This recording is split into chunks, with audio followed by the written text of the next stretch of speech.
Coucou tout le monde, aujourd'hui ça me fait plaisir de vous partager 3 DIY santé beauté. On va commencer avec une recette sur comment faire votre propre tisane ou votre thé, un peu dans le même style que chez David's Tea. Vous allez choisir les ingrédients selon vos goûts, mais moi j'ai décidé d'utiliser de la cannelle, des canneberges séchées, des noix de Grenoble et des racines de réglisse.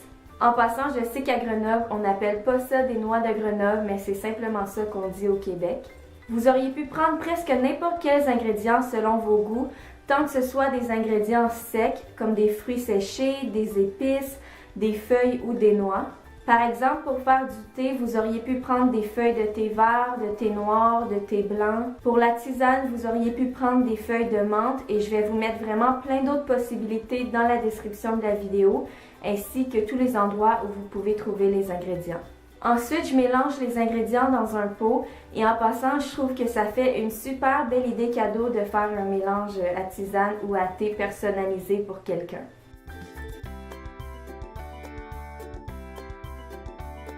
Pour la deuxième recette, je voulais vous partager un masque exfoliant au café.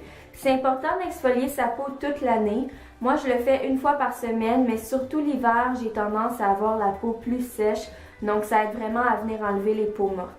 Je vais mettre une cuillère à soupe de café moulu et un tout petit peu de cacao vu que c'est excellent pour la peau. Et je vais ajouter du miel. Moi, j'utilise le miel que ma mère et son conjoint font parce que ce sont des apiculteurs.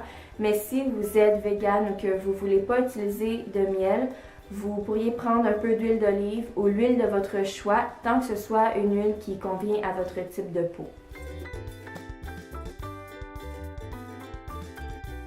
Je vais appliquer le masque en mouvement circulaire sur mon visage pour exfolier en douceur et je vais le laisser poser une quinzaine de minutes.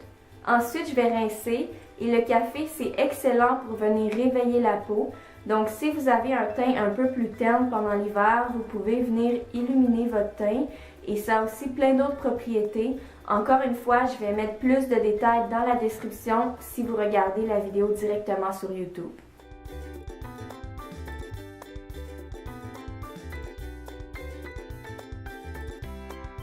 Pour le dernier DIY, on va faire une eau de beauté et je me suis inspirée de l'élixir de beauté de chez Caudalie que j'ai déjà acheté, que j'aime vraiment beaucoup. J'utilise une ancienne bouteille de parfum que j'ai bien nettoyée et j'ai même sablé les côtés avec un papier très doux pour enlever toute l'écriture.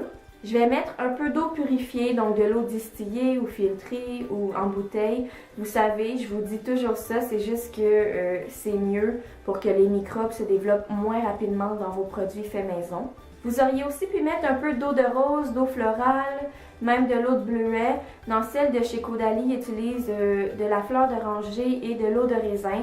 Je mets quelques gouttes d'huile de mon choix, mais vous auriez pu prendre de l'huile de pépins de raisin. Encore une fois, c'est ce qui est utilisé dans la version de Caudalie. Je vais mettre un peu de glycérine, végétale de préférence. J'utilise de l'huile essentielle de menthe poivrée qui donne une super odeur. C'est exactement la même chose que dans la recette originale. Un peu d'essentiel de citronnelle, mais vous auriez pu prendre de l'huile essentielle d'orange. Et de l'huile essentielle de lavandin, mais encore une fois, vous auriez pu prendre lavande. Il faut bien mélanger avant chaque utilisation et on vaporise sur un visage bien lavé juste avant de mettre votre crème. Et je vous le dis, c'est vraiment pareil comme celle de chez Caudalie. Ça donne un coup d'éclat à la peau et je trouve que ça remonte l'humeur, ça relaxe aussi grâce aux huiles essentielles utilisées. J'espère que vous avez aimé mes 3 DIY santé beauté. Dites-le moi si vous voulez plus de vidéos dans le même genre, donc où je vous partage plusieurs DIY dans une seule vidéo. Et nous, on se revoit jeudi pour ma prochaine vidéo. Bye!